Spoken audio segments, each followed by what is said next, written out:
Charles Laughton's spiritual blood brother Orson Welles had a wonderful quote about the nature of film. He advised all young filmmakers that films should be made innocently, the way Adam and Eve named the animals. Now, I think that's a wonderful statement about the essence of film. I think it's a wonderful statement about the essence of Night of the Hunter. I think there is an achieved innocence about Night of the Hunter. I saw it for the first time innocently, as everybody does. I began to feel the childlike terrors before the gothic Robert Mitchum. He is the nightmare ogre, the Jungian father figure that comes after you in your dreams, you know, to punish you, to judge you, and all these things. Just a man. Good night, Pearl. Sleep tight and don't let the bed bugs bite. Laughton called it a nightmarish sort of Mother Goose story. And that's really the simplest reason why this film has such an impact on people who see it for the first time when they're young. I saw The Night of the Hunter for the first time when I was about 10, and it terrified me because it was the worst nightmare for any kid. I think that's what's so frightening about The Night of the Hunter, is that it's so much from the kid's point of view, and you feel the isolation of the child. Uncle Bertie, step-toe. Open that door, you spawn of the devil's own stomping. He sees through this man who is a killer, who's terrorizing a whole town, but nobody else, everyone else thinks he's wonderful. Everybody else thinks he's the charming friend, and this kid knows the truth and can't get through to anybody. His mother doesn't believe him. She says, you're lying. Even Uncle Bertie, the one man who does sense there's something wrong in the town and with the preacher, even Uncle Bertie, eventually when he does go to them, he's drunk and lets him down. This kid has no grown-up he can turn to. He's isolated in this world, and there's something primal about that, I think.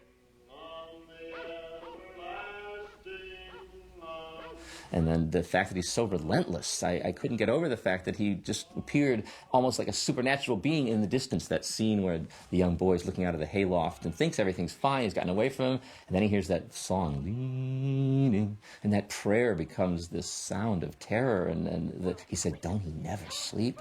And as a kid, I remember distinctly the feeling of being chased and never being able to get away from somebody. You thought you were free, but he's still there. It's your worst nightmare, absolutely.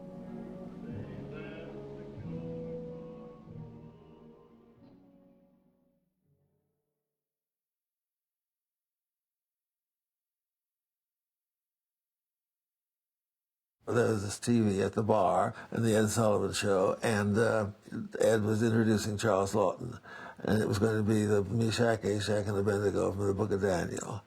And Laughton was wonderful, and I thought, my God, I could book that man all over the country. And so I didn't eat. I paid my check and got a cab and flew over to the Mansfield Theater, where the telecast was coming from, and met him in the alley leaving the theater. And I approached him and I said, Mr. Laughton, I'd like to talk with you. He said, talk to my agent, old boy. And I told him, I need to talk to you. And and it truly happened, because, you know, Charles was very sort of huffy. And I said, you're throwing away $1 million, Mr. Laughton. And he says, what? So we went back to his hotel, and I truly left his hotel about 2 in the morning with a little contract written on the hotel stationery, and booked his first tour. And that's how it all began. Herman Wouk's agent was Harold Matson. And I told Harold that I was looking for a property for Laughton, because Laughton's health was beginning to intervene with the touring and all that sort of thing. We didn't know at that time that he had had the beginning of cancer in the back. So Harold called me, and he said, I've got a script here that you might, some galleys here that you might like. And I said, well, fine, send them to me. And he did, and I read Night of the Hunter, and just like that, I knew that Laughton could do it.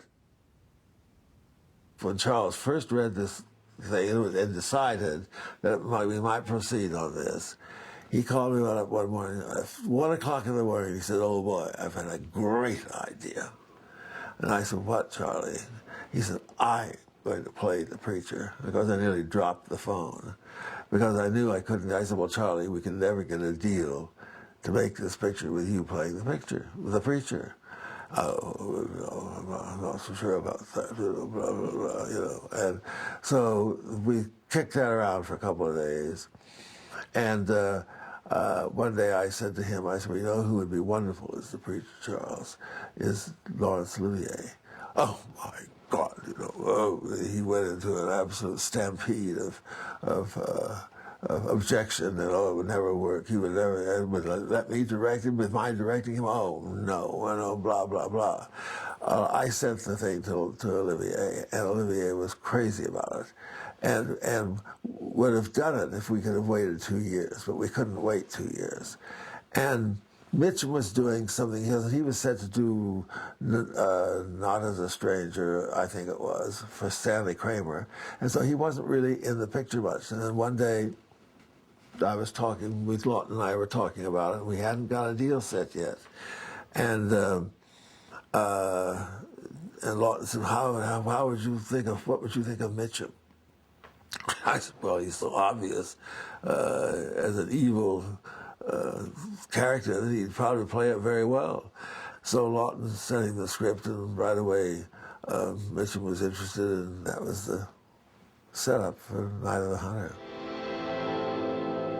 Night of the Hunter was Davis Grubb's first novel.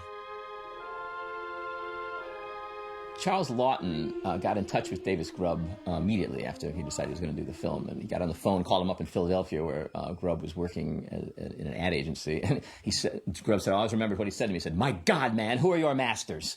And they were simpatico, these two. They both loved Thomas Wolfe and Faulkner, and writers who were very expansive and lyrical. And they both had a visual sense. Davis Grubb had studied for a year at the Carnegie Institute of Technology as an art student. And when he was talking to Lawton about the film, Lawton actually went to Philadelphia to stay with Grubb for about 5 days, and they talked about what they were going to be doing. And when Lawton went back to L.A., they continued to have a correspondence and talk about the film. But when Lawton would ask Davis Grubb about the film, Grubb would draw pictures for him. So, well, here's what I had in mind. And he would draw some pictures of characters or settings. And when Lawton got back to L.A., he wrote a letter to Grubb saying, "The pictures are wonderful, send more drawings, I want more drawings." And these drawings Lawton used extensively in the film. Some of the drawings that Davis Grubb did are virtual storyboards for the film. James Agee was brought in as the screenwriter, and he's was a perfect choice, really, because he grew up in Eastern Tennessee, so he would understand very well the world of West Virginia and Cresap's Landing that Grubb wrote about in his novel. He was fascinated with coming-of-age stories, children, endangered children in trouble. The subject matter of the book was perfect for him. And he'd already written about the Depression. He'd written a wonderful volume, Let Us Now Praise Famous Men. He and Walker Evans had lived with Alabama sharecroppers in the 30s, and he wrote about this family and the hardships of the Depression. So the Depression story that Davis Grubb wrote in The Night of the Hunter was appealing to Agee. So it was a perfect fit. He was so fond of the novel, and Lawton was so fond of the novel, and had worked so closely with Davis Grubb on it, that they both agreed the novelist should get first position on screen. If you notice, it says, a novel by Davis Grubb, screenplay by James Agee. So the novelist gets first credit, and Agee has a letter where he says, "I perfectly agree with Charles. Davis Grubb should get first credit, first position," because he said it's rare that a novelist furnishes such a movie story as Davis Grubb has done. I think that was his phrase, a movie story. Because the novel is very cinematic. There was some talk of perhaps Davis Grubb adapting his novel, but United Artists wanted somebody more experienced and with some screen credits at the writer's chair. His most famous credit was probably The African Queen that he worked with John Huston on. So they contacted Agee, who was then living in New York, and signed him to do the script. And he started writing in April of 1954, and he delivered on time at the end of June in 1954. It was 293 pages. Of course, we know the standard thought is a page of script equals a minute of screen time. So it needed an editor, and Lawton was the man to do that. Certainly, Agee could edit himself. This is another myth that somehow Agee didn't know how to rewrite a script. He wrote a series for omnibus television in the 1950s called Mr. Lincoln, 5 episodes about the life of Lincoln. And you can see drafts in various archives where he has rewritten in just a few weeks, in some cases just a few days. And some of the scenes are extensively rewritten, whole new scenes, created, other things thrown out, things rearranged. So he could certainly revise. And the idea that Agee was canned from the project, that he was fired, is wrong, because letters have come to light that show he was on the payroll for the entire revision period. And the final draft comes out of that first draft clearly. For one thing, the shooting script retains the structure that Agee had. The book is in 5 parts, but Agee creates a 6-part structure, and it's clear in the script because he fades out her irises at the end of nearly every section, so it's quite evident. And that same structure is in the shooting script, not quite as evident because Lawton pushes the film forward and has some surprising cuts from the scene, so they're not as cleanly marked as they are in the script, but it's still the 6-part structure. Also, the scene where we learn that Ben Harper has hidden his stolen money in the daughter's doll, that scene comes about halfway through the book. It turns up in a dream that John is having. It's a flashback. Agee plucked that scene from the middle of the book, put it in the front of the movie, and we see Ben Harper hiding the money. We don't know where he's hiding it, but we know he's hidden the money, and we move forward from there. And that chronological structure is retained in the final script as well. The wonderful bit of the knife coming through Harry Powell's pocket in the burlesque house, that was Agee's bit. He had the hand that was marked hate going into Powell's pocket in the burlesque house, and the switchblade was supposed to flip up through his trouser leg, which only reinforced the sexual image there. Of course, Breen Office was probably not going to go along with that, so in the movie, the hand goes into the coat pocket, and the knife flips up through the coat pocket. But that wonderful image, which is another one of those unforgettable things in Night of the Hunter that everyone remembers, that was in James Agee's original draft. Not in the novel. He invented that himself. He also ended his script with the camera tilting up to the sky, and in the sky he wanted the faces of children to, as he put it, blossom in the night sky, and images of kids of all nationalities and races, sort of a mosaic of life. That was how he wanted to end the film. Very symbolic, very unrealistic way of ending it. But that image of kids in the sky ends up at the front of the film. It's not in the shooting script. Lawton at some point decided to go back to Agee's concept, apparently, and put it at the top of the film. I'll explain that to you. And then the good Lord went on to say, beware of false prophets, which come to you in sheep's clothing. When we made Night of the Hunter, I knew no one in Hollywood in the production end of things. I only knew of them. I knew, of course, that Stanley Cortez had worked with Orson Welles, and I heard wonderful things about him. And Lawton was very enthusiastic about him, and I arranged for them to get together. And I believe that it was through Stanley that Lawton got with Hilliard Brown. Because there was less time pre-production to prepare for the film than there usually is, the preparation for this film was done every night over dinner after the shoot. So Lawton would take these gentlemen, plus Milt Carter, the assistant director, and perhaps Ruby Rosenberg, the production manager, and they would prepare the next day's shooting. Hilliard Brown would start sketching what the floor plan would be for the set. Stanley Cortez would discuss the angles he'd like to shoot it from. This would lead to more sketches, always a cooperation. Stanley Cortez saying, well, if you could give me a little more set over there, I could move the camera here for a great angle. And whatever he asked, Hilliard Brown would be happy to do, and vice versa. Sometimes, though, these sketches were executed on tablecloths. As Bob Golden put it, we ate a lot of food, we drank a lot of booze, but we got the job done. The film was made for well under $1 million. I've heard between 400 and 800,000, which even in those days was not a lot of money to make a movie. The cost of the novel was $75,000, $80,000. Probably the most expensive single item was Mr. Mitchum's salary. So they made the film very quickly because they had a very little budget. Principal photography was really only about 6 weeks. Lawton also, and this is very unusual, kept his editor on hand during the shooting instead of just bringing him in after the fact. And similarly, it's unusual, highly unusual, that he had his composer on the set during the shooting. Bob Golden, the editor, told me that in his view, the most important person on the production next to Lawton was the composer of the music score, Walter Schumann. Lawton and Gregory had worked with Schumann before on the stage.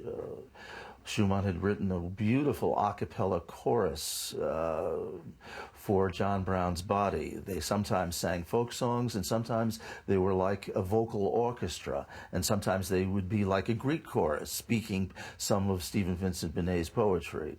It's really a remarkable piece of work, which, because it was written for the stage, is practically unheard today, but it really set the stage for his work on The Night of the Hunter. To the disappointment of many, especially Mr. Mitchum, they did not go back to Davis Grub country and shoot the film in West Virginia, except for background plates and certain cutaway shots done by the second unit director, Terry Sanders. The whole film was shot either at the Rowland V. Lee Ranch in Chatsworth or at the Culver Studios. I got a call on the phone, and the voice said, "This is Charles Laughton," and I thought it was my brother or somebody putting me on, but it turned out it really was Charles Laughton. And he said he'd heard about a film that Dennis and I had made called A Time Out of War, and he'd love to see it. The reason he wanted to see it was that he had this film project that was going to start very soon, Night of the Hunter, and the river was a very important part of the story, and Time Out of War all takes place along a river one afternoon late in the Civil War. I had, besides co-producing with my brother A Time Out of War, I photographed it, and he was interested in the photography. He wanted me to go back east and actually find a river that worked with the Night of the Hunter story. We wound up where we should be, on the Ohio River, down near Moundsville, where the penitentiary is there. So I spent at least a week or two going over the script in detail, shot by shot, scene by scene, making little drawings of what we talked about. And he, in turn, made some very simple drawings of what he had in mind, showing screen direction and that kind of thing. Laughton would do very simple drawings like these. This is the rabbit, if you can see that, and the kid's boat going by. Here's the spider. Laughton drew the spider web and the boat going by. So he was very specific, you know, if I could get things. Here's the helicopter shot of the house where which I drew, and where the body was discovered. 75, 80, 85, 90, 95, 100. Here I come, ready or not. I was there about 3 weeks, and when I came back to L.A., I remember sitting in the big screening room with Charles, and we looked at every foot of film. I remember prior to that, he was in the same screening room studying Griffith films, and particularly studying Birth of a Nation. And also we ran a original print of Intolerance, which was mind-blowing. A nitrate print, which was incredibly beautiful and hand-tinted. It made me appreciate, you know, those early filmmakers. And I think that's what Charles was reaching for, the excitement of the early filmmakers, you know. Laughton wanted to restore the power of silent films to talkies, and this was something that A.G. was very simpatico with.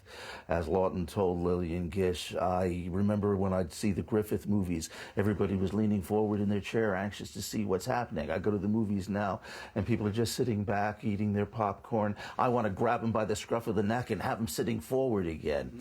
Toward that end, he and A.G. started screening classic silent movies, especially Griffith's, but also The Four Horsemen of the Apocalypse and so on. And this became key to the whole creative process of the Night of the Hunter. In terms of the result, the final film, there is something singular in the way he directed the film. We know that most films are made in short takes with the slate at the beginning and the end. Laughton only did a slate at the beginning of each reel and let the camera run for the whole 10 minutes until they ran out of film. So Laughton, in effect, directed his movie the way directors of silent movies used to be able to direct their films while the camera was running. Aesthetically, there are so many echoes of silent film. You can see in a lot of Stanley Cortez's cinematography certain misty pastoral effects straight out of Griffith, The Way Down East, and Henry King's Tolerable David. Cortez, who had done the same thing for Orson Welles' Magnificent Ambersons, and only then brought back the iris effect that had been a common part of silent movie grammar at that key moment when the children are hiding in the cellar and Preacher's outside leaning against the tree. The chase sequence itself always cutting back and forth from Preacher getting closer and closer and the kids struggling to get into the boat and to untie the boat. That back and forth cross-cutting is just classic Griffith montage.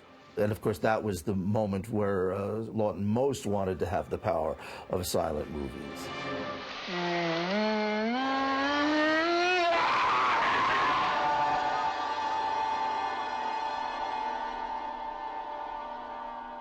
Silent movies, much like Night of the Hunter, do isolate certain powerful moments by being silent or by being in black and white.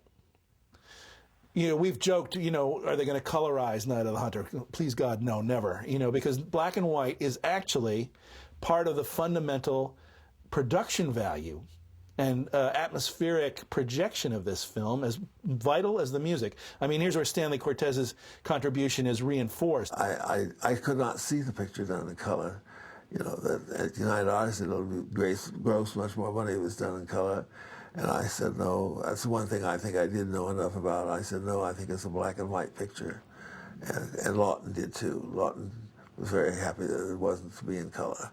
In fact, I don't think he would have done it if it had been in color. Stanley Cortez, one of the great cinematographers, had experimented with what was then a new high-speed film called Tri-X. He'd experimented with it in a film just before Night of the Hunter called Black Tuesday. On Black Tuesday, by the way, Stanley Cortez was cinematographer, Hilliard Brown was art director, Bob Golden was the editor, and Peter Graves was one of the stars along with Edward G. Robinson. So this entire group were just moved over by United Artists from Black Tuesday to Night of the Hunter. So part of the reason this film worked so well was because of the camaraderie of these people, this group. And Cortez had experimented with Tri-X on Black Tuesday, and then he used Tri-X on Night of the Hunter because it gives a sharp contrast between the blacks and the whites. And the blacks, as he says, go black. So in the scene with the preacher on the horizon and John in the hayloft, the contrast between the light and the dark areas is strong. And it's part of the sharp-edged effect of that film is this stark contrast between the shadow and the light. John knows. Is that it, Harry? The film has clear links to what's known as German Expressionism. It was a form of film from the silent era on into the talkie era in Germany. And it was, you can see it, a good example is in Dr. Mabuse the Gambler by Fritz Lang, a very realistic nightclub, but the shadows are so threatening and so dark. So it's a fusion of realism and expressionism. Expressionism is an attempt to break down reality and get at some inner essence, some interior state of mind, you know. And the shadows in expressionist films create a sense of claustrophobia and threat. And in the seminal German expressionist film, Cabinet of Dr. Caligari from 1919, the sets are painted. Everything is clearly artificial around the characters. And those painted sets, that look of artificiality that is very much a part of German expressionism, shows up in Night of the Hunter. In the river journey, for instance, when the children escape from the preacher, they go into this mystic, magical world under the stars, and they drift down the river. And they go by a barn and a farmhouse, and it looks like a painting. And Hilliard Brown says, it looks like a painting because we wanted it to be non-realistic. We didn't want it to be a real farmhouse. This is the children's point of view. It's their world. The world looks different to them. Everything is strange. We see frogs in the foreground. We see rabbits in the foreground, and they are huge. The children are distant in the background. Scale is off. He had very clear images of what he wanted, and he did some of those drawings. And he's quite clear what he's doing in some interviews. He said, this is a storybook world for the children. We're capturing their sense of the world having become a dream. So this dreamlike quality is captured in expressionistic images. When he discussed this with his art director, Hilliard Brown, Brown immediately got the idea of the fact that little boys don't always pay attention to everything. They're just focused on what they're focused on. So when he built Cresap's Landing, Hilliard Brown might construct a picket fence that the boy might notice as he's walking along it, but there wouldn't be any house behind it.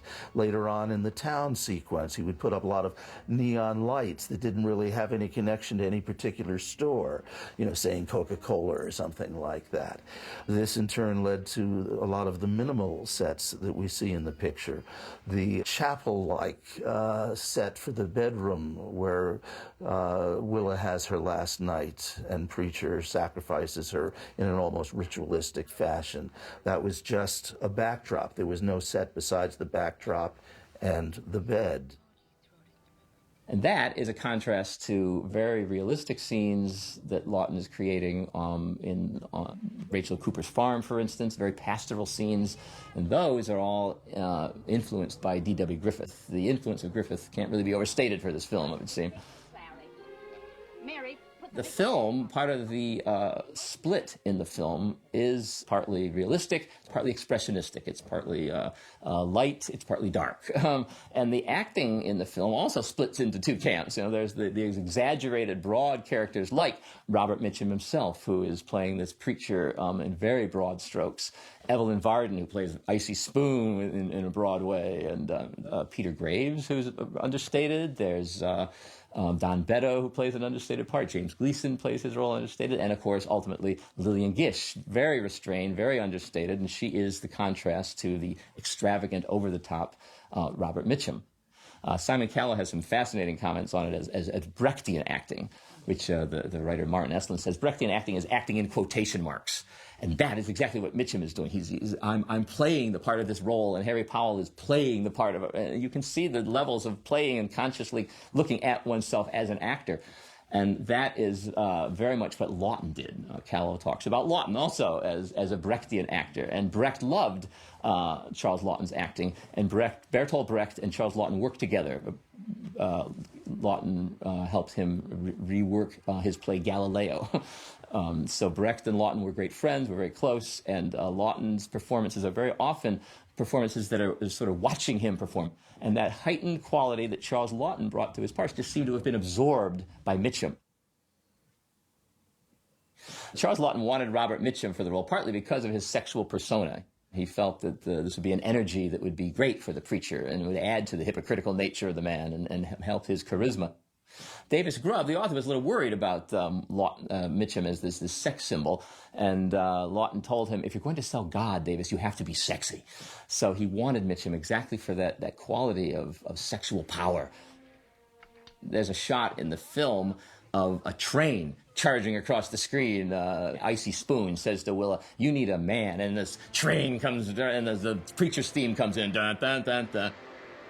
So that masculine libido is right there in that image of the train, and it's carried through in the masculine libido of this preacher who arrives. You know, you understand why he would sweep Willa off her feet and why he would be able to convince her. And Icy Spoon also is clearly fascinated by this man. I mean, the film is very much, and the novel, very much about repressed sexuality, you know, and what happens to these women in the town, especially that funnel their sexuality elsewhere. For Icy Spoon, she channels it into she thinks about canning when they're having sex, and she is a religious woman and organizes picnics, and Willa channels her frustrated sexuality into religion, hysterical evangelical religion.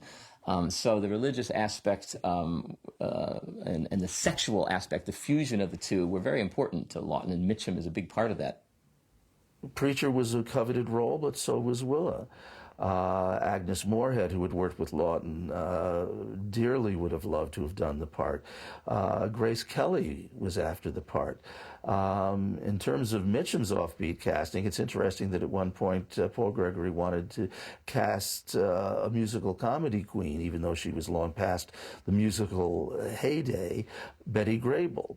But ultimately, Lawton really, from the start, wanted Shelley Winters, who had been a student of his. He taught young actors about Shakespeare and the classics at his home in Hollywood, starting in the late 40s. These were people who were up-and-comers in the business. I think Shelley Winters had already done her breakout role with Ronald Colman in A Double Life when she started acting for Lawton. By this time, of course, she was a full-fledged star. She had done A Place in the Sun and other fine films. And so Lawton and Gregory both felt that she had that vulnerable quality that Willa required. And even though she was still a young blonde star, that she was enough of an actress that she wouldn't mind looking a little browbeaten, a little frowsy, and that she wouldn't be rushing off to have her hair and makeup touched up all the time, as Gregory put it. So they were very glad to get her, especially since she only signed to do the film about 2 weeks before shooting had to commence. Billy Chapin was an experienced child actor from a family of child actors. Lawton met Billy Chapin. He talked to him and got to know him. He had Billy Chapin come out to his house, had him swimming around the pool, chatted with him for a while, chatted over a meal, and by the end of the day, it was love at first sight, and Lawton knew that he had his Jonathan in Billy Chapin. Interestingly, this was Lawton's technique with all the adults that he cast as well. They were surprised to learn that Lawton didn't want them to do a reading, didn't even talk necessarily about the role very much. He wanted to get to know them as people.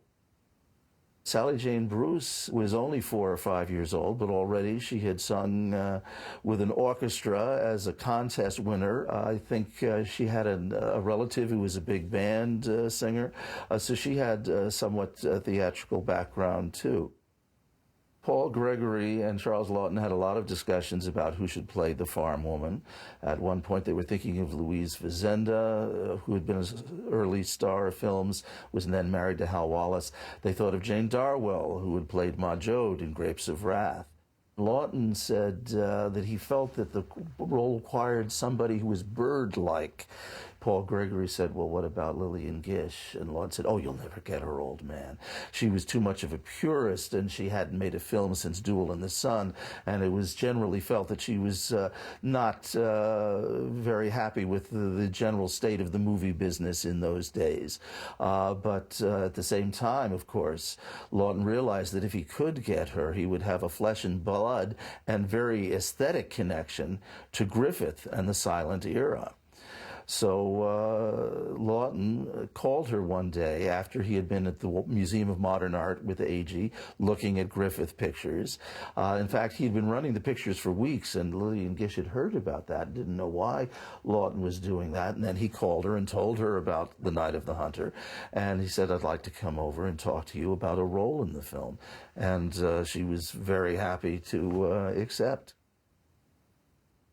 Well, when we delivered it to United Artists, they had Not as a Stranger with Frank Sinatra and to Bob Mitchum. And instead of releasing our picture as an important picture, they released the two together. Of course, they had much more money writing on it, a great deal more money. And that's the disappointing factor of dealing in this distribution company. Yeah, money is the bottom line. I wanted to sell the picture. We had 77 cities across this country that we played shows in that our names were known in, and I wanted to take the picture and roadshow it. And I felt that I could get the cost of the picture back in 77 cities. So the picture only cost a little under $600,000 to make, and I could get it started. But United Artists didn't want the whoever had to say on this didn't want to do that. They I guess they thought it was too amateurville. But the picture got lost in distribution, and it didn't they just let us. They didn't know what they had. And the first thing they said to me, oh, it's an art film. And I didn't feel it was an art film at all. I thought it was I thought it was what really film promised to be. It carried you away. It took you out of your life and let you get involved with the magic of a storyteller. It's clear from the ads that nobody knew how to promote this film, which is, again, that is a film that doesn't fit any neat genre, and you can't call it a thriller, you can't call it a family drama, you can't, what do you call this thing exactly? The ads didn't stress the children in danger. Maybe they felt that would make it uncommercial, but you have no sense that it's a film about children being chased by a killer. This was an era in which religious films were being put on the screen, again, partly to compete with television, and they harked back to silent films. They were Quo Vadis, Salome, the Ten Commandments, Ben-Hur were all remakes of silent films, but they were remade in the widescreen with color and lots of spectacle, lots of extras, and the spectacle was everything. And here is Lawton's film about religion, but dealing with it to show its hypocrisy, to show it as mingling with sex and perverted sex, and religion somehow perverted. It's dealing with it in a way that audiences were not going to be comfortable with. The Archdiocese in Wyoming, the Catholic Archdiocese in Wyoming, according to Paul Gregory, the producer, denied the film distribution. And Gregory wanted to sue them. He was going to go after, thinking this will be great controversy, be great publicity. For some reason, the United Artists wouldn't let him do that. So that plan got shot down. Yet another way the film might have been promoted. The Legion of Decency gave The Night of the Hunter a B designation because they said it degraded marriage. And the Protestant Motion Picture Council said it was flat out objectionable, and any religious person would find this film offensive.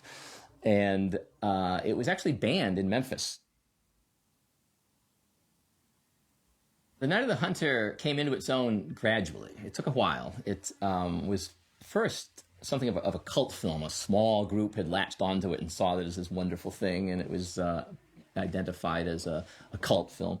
It was only little by little over the years when the film would be seen on television, especially by young people who were seeing it for the first time, that the film started to be appreciated. It was always shown in museums.